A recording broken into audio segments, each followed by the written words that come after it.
Sa ngalan ng Ama at ng Anak at ng Espiritu Santo. Amen. Sumainyo ang Panginoon. At sumainyo rin. Aminin natin ang ating mga kasalanan upang maging marapat tayong gumanap sa banal na pagdiriwang.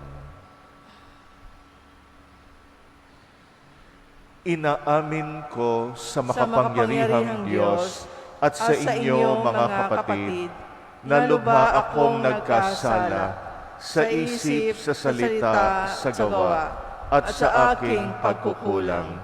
Kaya isinasamo ko sa mahal na Birheng Maria, sa lahat ng mga anghel at mga banal, at sa inyo mga kapatid, na ako'y ipanalangin sa Panginoong ating Diyos.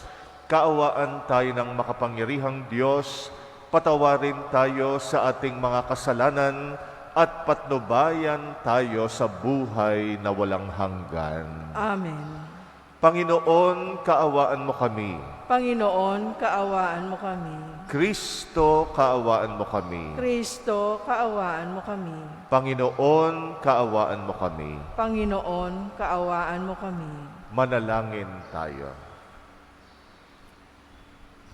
Ama naming makapangyarihan, gawin mong ang ginanap naming Pasko ng pagkabuhay ay maisaloob namin at maisakatuparan sa pagtataguyod mo.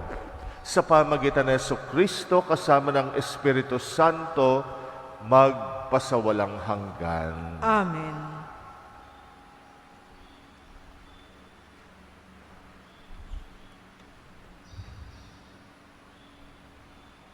Pagbasa mula sa mga gawa ng mga apostol.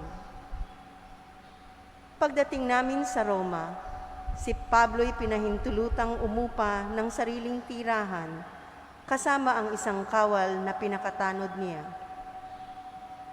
Makaraan ng 3 araw, inanyayahan ni Pablo sa isang pulong ang mga pangunahing Hudyo sa lungsod. Nang magkatipon na sila, sinabi niya, "Mga kapatid, bagamat wala akong ginawa laban sa ating bansa o sa mga kaugalian ng ating mga ninuno, hinuli ako sa Jerusalem at isinakdal sa kinatawan ng pamahalaang Romano.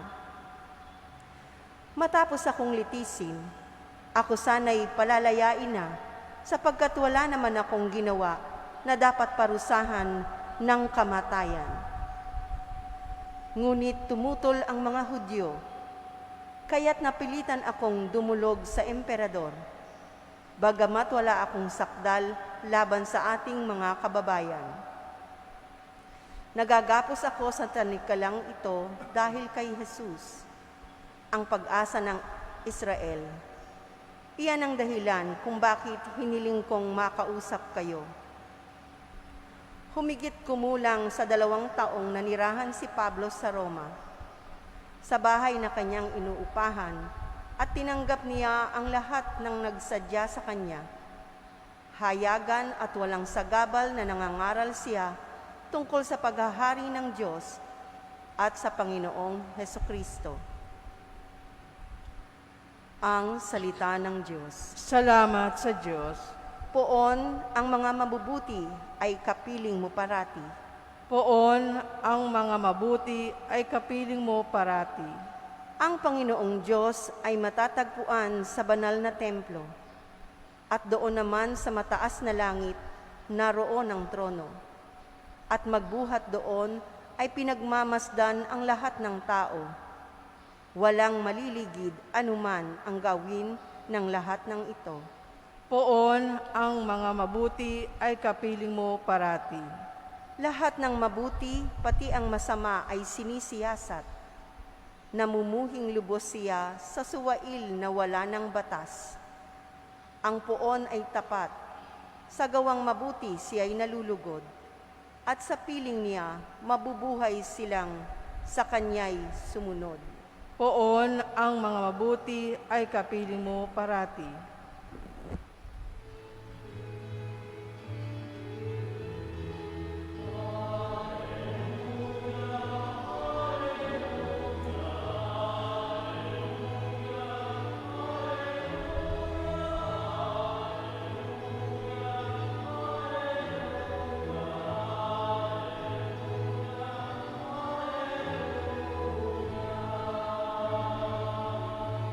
tayo pong lahat, espiritong isusugo, totoo ang ituturo, pangako ni Kristong Guro.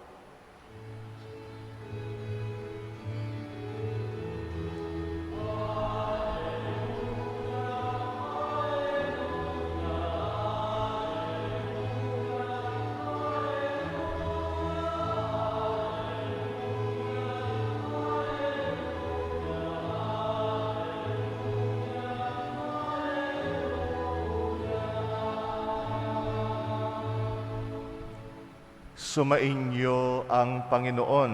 At sumainyo rin. Ang mabuting balita ng Panginoon ayon kay San Juan. Papuri sa iyo, Panginoon.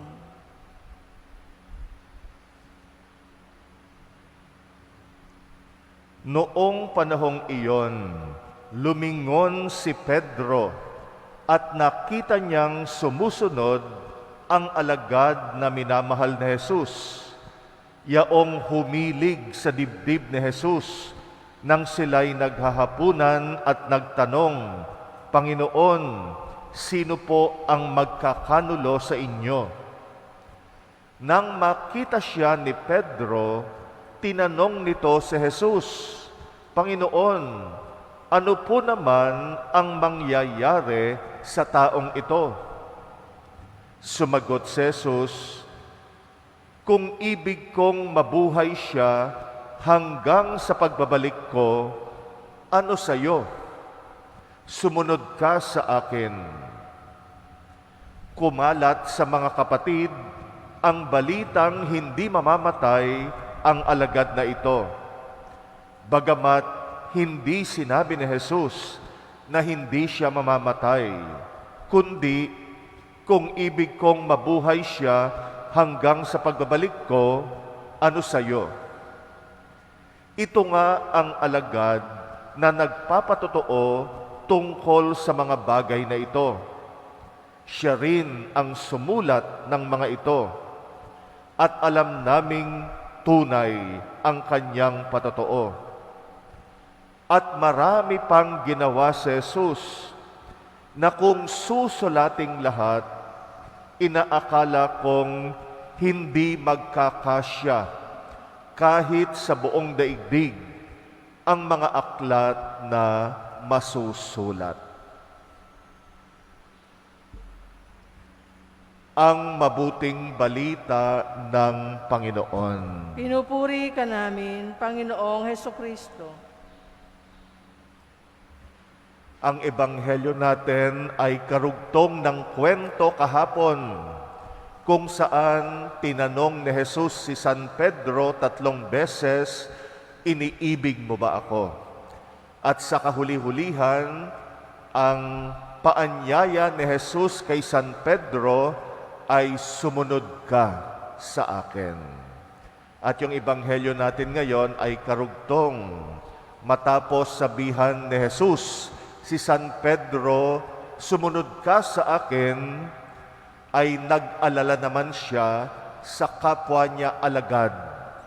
Yung alagad na minamahal ni Jesus, ganon ang paglalarawan. Itong alagad na ito, nung huling hapunan, ito yung humilig sa dibdib ni Jesus at nagtanong kung sino yung magkakanulo sa kanya. Itong alagad na ito ay si San Juan na siyang sumulat ng ebanghelyong ito. Bagamat hindi siya pinangalanan, pero ayon sa tradisyon at ayon sa pag-aaral, ito'y si San Juan. Siya yung alagad na minamahal ng Panginoon. At ang tanong ni Pedro, paano na siya? Kasi nga sabi ni Jesus kay Pedro, ay sumunod ka sa akin. Laging magkasama si Pedro at ang alagad na ito. Kaya nga marahil ay nag-aalala siya, ano nang mangyayari sa kanya? Kaya ang tugon ni Jesus sa kanya, nakakagulat din. Kung gustuhin kong hindi mamatay ang taong ito, ang alagad na ito, hanggang sa aking pagbabalik, ano naman sa'yo? Ganon yung sagot ni Jesus. Parang sinasabi ni Jesus kay San Pedro, wag mo na siyang pakialamanan. No, ikaw, tinatawag kita na sumunod sa akin. Huwag ka nang mag-alala sa Kanya. Ako nang bahala sa Kanya. Meron siyang sariling tawag. Ang intindihin mo ay yung tawag ko sa iyo. Kaya nga ang sinasabi ni Jesus kay Pedro ay huwag maging hadlang yung pag-aalala niya sa iba na makasunod sa Kanya. Kasi nga minsan nangyayari rin sa atin yan. Nakakaramdam tayo na tinatawag tayo ni Jesus na maglingkod sa Kanya. Halimbawa sa simbahan. Siyempre, pag sumunod tayo sa Kanya, ay merong mga masasakripisyo. Katulad ng pamilya natin. Dati-dati naman, lagi mo lang kasama pamilya mo. Ngayon, inaanyayahan ka mag-serve sa parokya halimbawa. At pag nag-serve ka sa parokya, mababawasan yung oras mo sa pamilya. Paano na ang pamilya ko? Maari nating idahilan yan para hindi tayo tumugon sa paglilingkod sa Panginoon. Nangyayari rin yan sa aming mga pare. Maraming gustong magpare, pero inaalala nila pamilya nila. Lalong-lalo na kung panganay siya at siya yung inaasahan ng kanyang mga magulang na tutulong sa kanila kinalaunan at magtataguyod sa ibang mga kapatid. Kaya merong mga nagpapare, tumitigil, hindi na tinutuloy dahil nga sa pag-aalala sa pamilya. Pero ang leksyon ni Jesus sa ating ebanghelyo ngayon, huwag tayong mag-alala. Pag tinawag tayo ng Panginoon, hindi niya pababayaan yung mga mahal natin sa buhay. Hindi sila dapat maging hadlang kung talagang tunay ang tawag sa atin na maglingkod. Maaring masakripisyo yung oras, pero pwede rin naman nating balansehin na hindi tuluyang mapapabayaan ang pamilya. At yung mga mahal natin sa buhay ay ang Panginoon ang mag-aaruga sa kanila. Meron din silang sariling tawag na dapat nilang intindihin. Kaya nga may kanya-kanya tayong tawag maglingkod sa Panginoon at sana walang sinuman ang hahadlang. Walang sinuman ang dapat humadlang para makatugon tayo kahit mga mahal natin sa buhay. At huwag tayong mag-alala nga. Yung pag-aalala, sobrang pag-aalala, yan ang pumipigil sa atin tumugon sa Panginoon. Magtiwala tayo na aalagaan ng Panginoon ang mga mahal natin sa buhay. Mga taong importante sa atin, mga taong inaalala natin, paano na sila? Parang si Pedro, paano na si Juan? Paano na ang alagad na malapit sa Kanya? Kaya sabi ni Jesus sa kanya, huwag mo na siyang isipin, huwag mo na siyang pakialamanan. Ang intindihin mo, yung tawag ko sa iyo. Parang sinasabi ni Jesus, akong bahala sa Kanya. Meron siyang sariling paglalakbay. At totoo nga, si San Juan ang pinakahuli na alagad na namatay. Si San Juan ay nabuhay ng mahaba. Ayon sa tradisyon ay siya ang pinakahuli na namatay sa mga alagad na isulat pa niya itong ebanghelyo ni San Juan. Kaya lahat ng pag-aalala natin ay ipagkatiwala natin sa Diyos. Patuloy nating tuparin ang mga tungkulin natin, tumugon tayo sa Panginoon ng buong puso, anumang mga pag-aalala natin, itaas natin sa Kanya. Magtiwala tayo, hindi niya tayo pababayaan, pati na rin ang mga taong mahal at importante sa atin.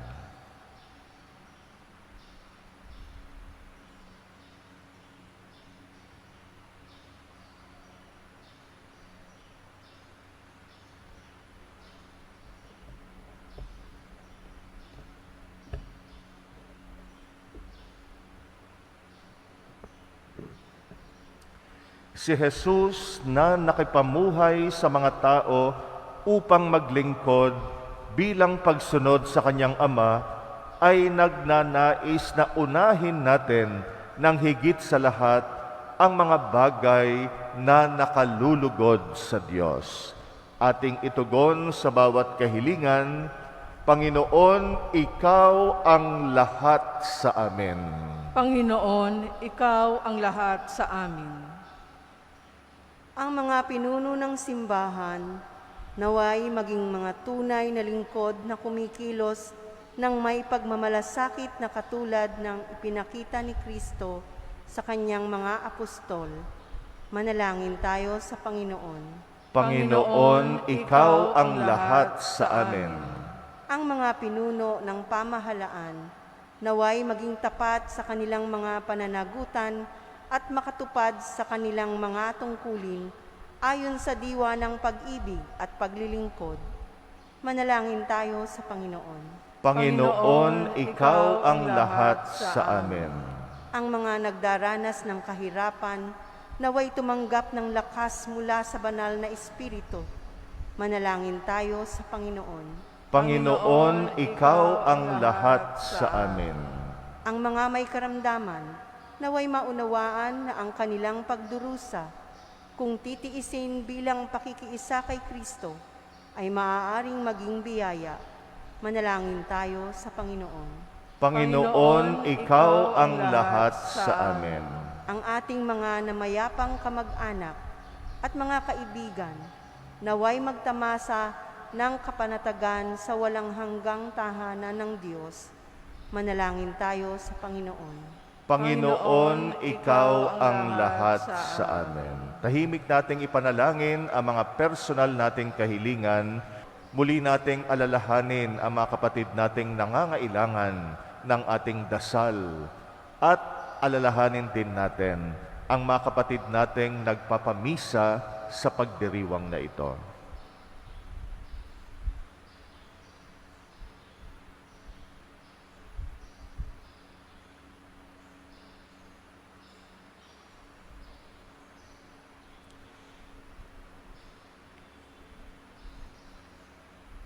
Panginoon, alisin mo ang aming sobrang pag-aalala sa aming puso kung kaya't nabibigo kaming tumugon sa iyo.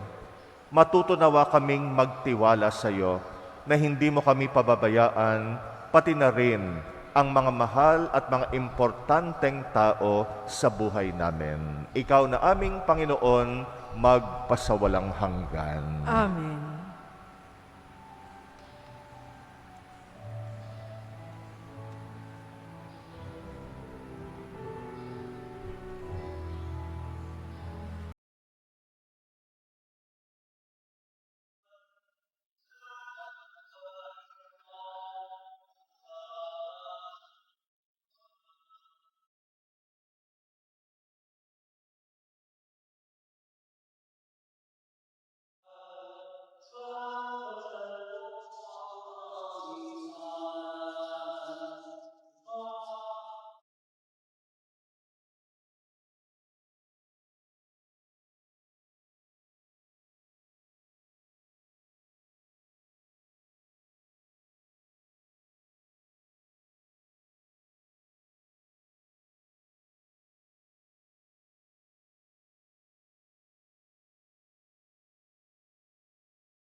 Blessed and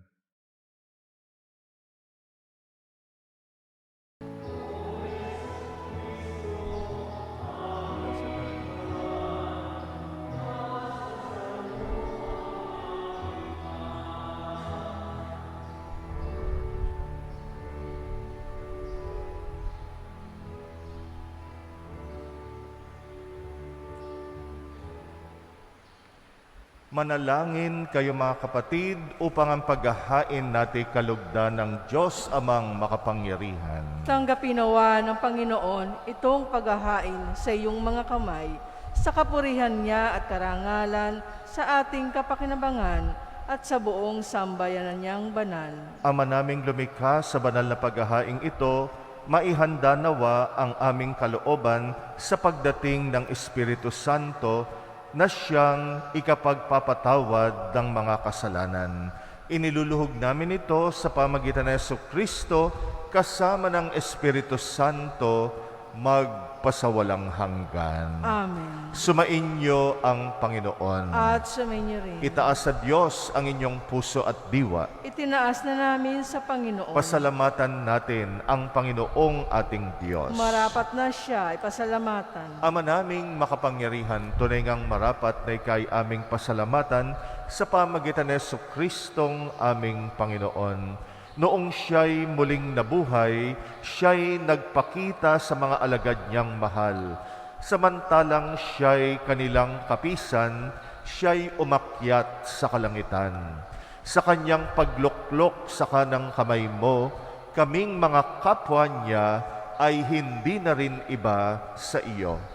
Kaya kaisa ng mga anghel na nagsisiawit ng papuri sa iyo, nang walang humpay sa kalangitan, kami nagbubunyi sa iyong kadakilaan.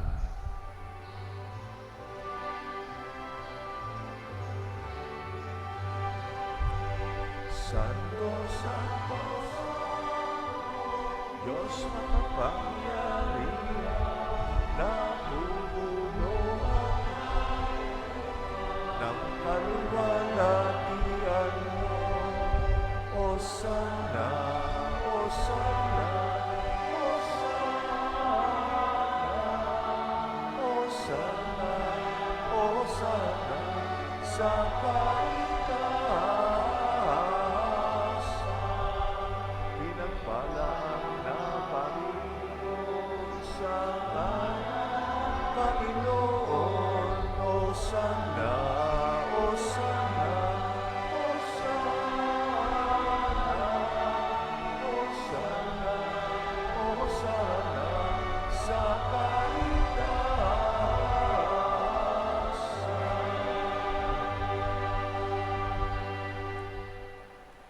Ama naming banal, ikaw ang bukal ng tanang kabanalan, kaya't sa pamagitan ng iyong Espiritu, gawin mong banal ang mga kaloob na ito upang para sa amin ay maging katawan at dugo ng aming Panginoong Hesukristo. Bago niya pinagtisang kusang loob na maging handog, hinawakan niya ang tinapay, pinasalamatan kanya, pinaghati-hati niya yon, iniabot sa kanyang mga alagad at sinabi, tanggapin ninyong lahat ito at kanin, ito ang aking katawan na ihahandog para sa inyo.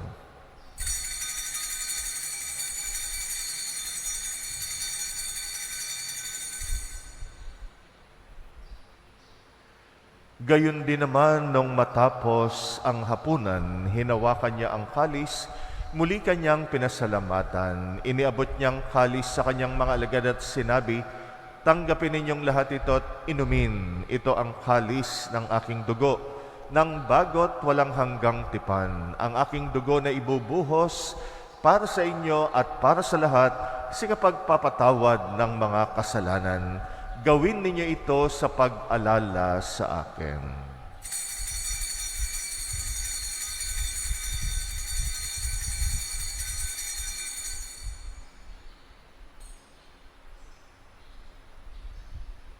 Ang misteryo ng pananampalataya.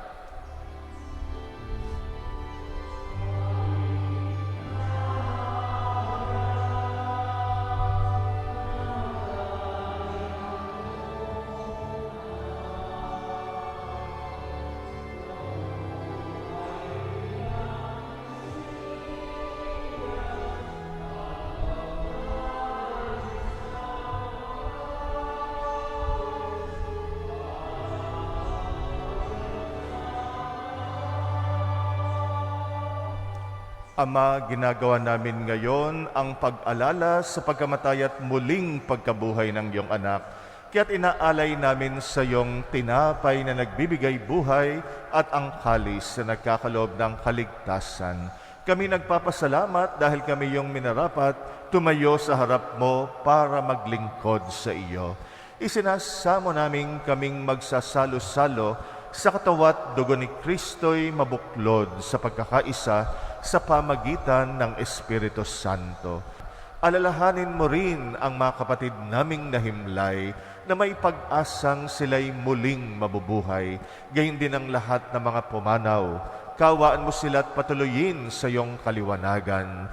Kawaan mo at pagindapatin kaming lahat makasalo sa iyong buhay na walang wakas, kaysa ng mahal na Birheng Maria na ina ng Diyos, ng kabiyak ng puso niyang si San Jose, kaysa ng mga apostol at ang lahat ng mga banal na namuhay dito sa daigdig ng kalugod-lugod sa iyo, maipagdiwang nawa namin ang pagpupuri sa ikrarangal mo sa pamagitan ng iyong anak na aming Panginoong Hesukristo.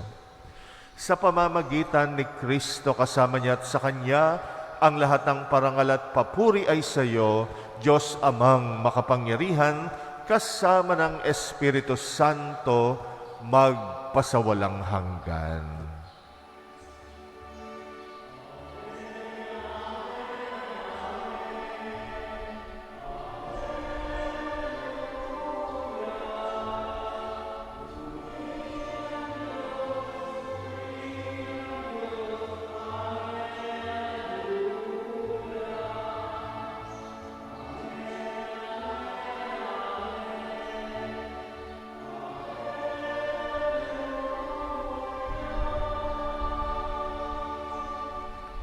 May pagtitiwala tayong manalangin sa ating Ama sa Langit, alinsunod sa turo sa atin ng Panginoong Hesus.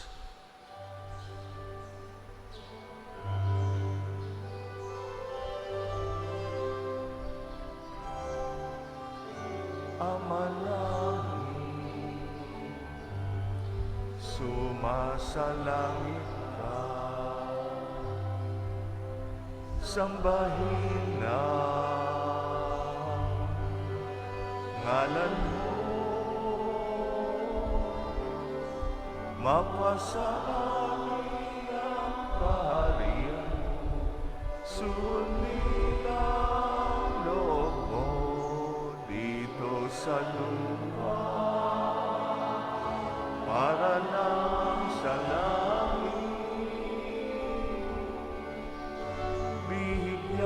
mo kami ngayon ng aming kakanin. Sa bawat araw at patawarin mo ang aming sala tulad ng aming pagpapatawa sa sala sa amin, at huwag mo kami ipahintulot sa tukso, at iadya mo kami sa lahat ng hinihiling naming kami yadya sa lahat ng masama, pagkalooban ng kapayapaan araw-araw, iligtas sa kasalanan, ilayo sa lahat ng kapahamakan, samantalang aming pinananabikan ang dakilang araw ng pagpapahayag ng tagapagligtas naming si Jesucristo. Sapagkat iyo ang kaharian at ang kapangyarihan at ang kapurihan magpakailanman. Amen. Panginoong Jesucristo, sinabi mo sa iyong mga apostol, kapayapaan ang iniiwan ko sa inyo, ang aking kapayapaan ang binibigay ko sa inyo. Tunghayan mo ang aming pananampalataya, huwag ang aming pagkakasala.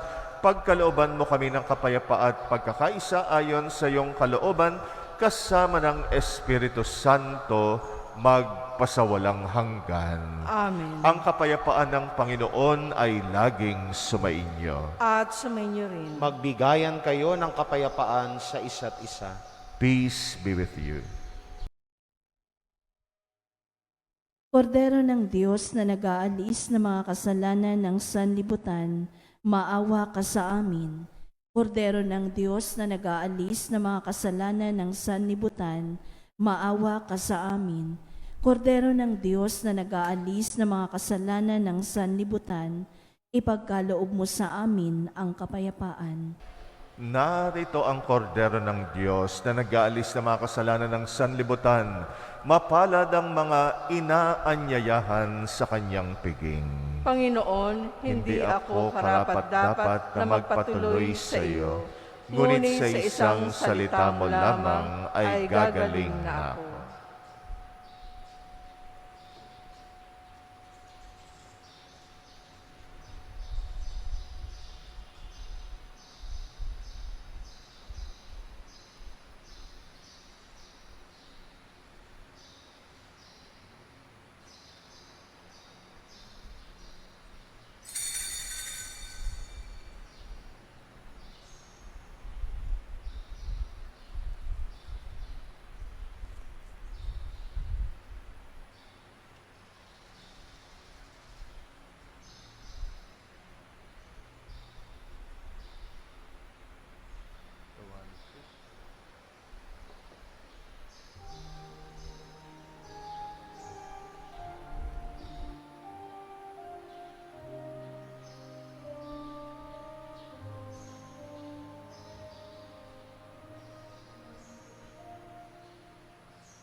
Manalangin tayo.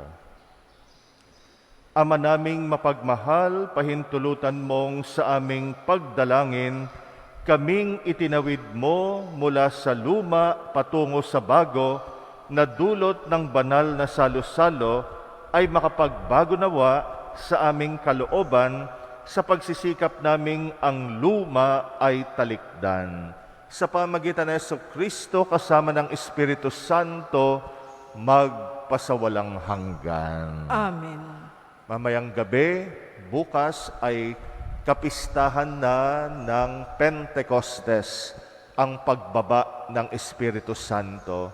Yan na ang huling araw ng panahon ng pagkabuhay. Kaya 50 days natin na ipinagdiwang ang pagkabuhay. Kaya sa pagtatapos ng panahon ng pagkabuhay, ipanalangin natin na patuloy na manahan ang diwa ng pagkabuhay sa puso natin.